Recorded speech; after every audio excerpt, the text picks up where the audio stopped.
In this Immitance lab, we will be using the GSI TimStar Pro.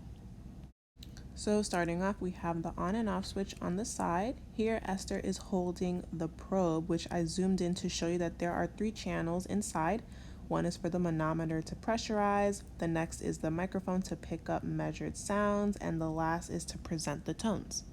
This yellow attachment that Esther is holding is the contralateral reflex probe. If you look on the top left picture, the contralateral probe is an attachment that can be removed at any point. Here is a box of probe tips that have different sizes to accommodate for any kind of patient. Esther is just picking the one that she thinks would fit her ear. So now she's getting herself ready to run the test, and remember the audiologist would do everything. She puts the sandbag over her shoulder and makes sure that the tip fits snug in her ear and does not have an air leak. Now to start the test, she will press the start button on the tympanometer itself.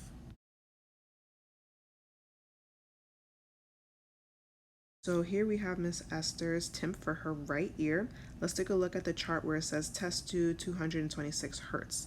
This chart summarizes what the tympanometer found. We are concerned with the bottom row that says VEA CM3, DAPA, and millimos. VEA cubic centimeter represents ear canal volume, DAPA is a tympanic peak pressure, and millimos is the YTM admittance or the compliance of the tympanic membrane. So refer to your norms to find out what Esther's middle ear status is. On average, ear canal volume should be 0.6 to 2.0 for adults. Tympanic peak pressure is negative 150 to a positive 100 DAPA, and compliance is 0.3 to 1.7 millimos. With that knowledge, Esther is within norms for her ear canal volume, which means that she has a normal sized ear canal. There is no evidence of perforation. Her TM compliance is normal, which means that her TM itself is not excessively taut or flaccid, but her tympanic peak pressure is excessively negative. This is because Esther suffers from allergies. She even told me that she felt plugged up in that ear, and the tympanometer proved that right.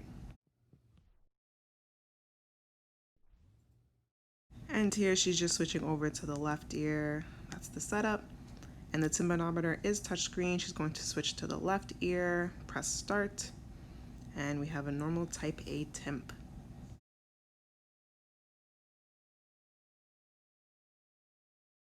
Moving on, the TimStar can easily move to the ETF or the eustachian tube dysfunction test with a push of a button.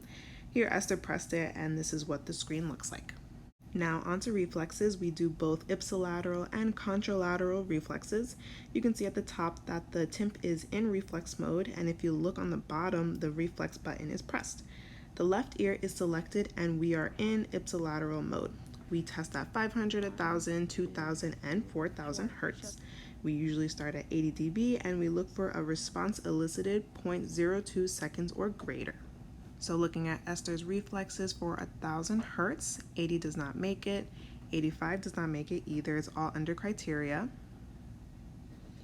90 does make it because it is above 0.02, so we will go 5 above to ensure that this reflex is much greater, which it is. So her reflex is 90 dB at 1000 Hertz in the left ear.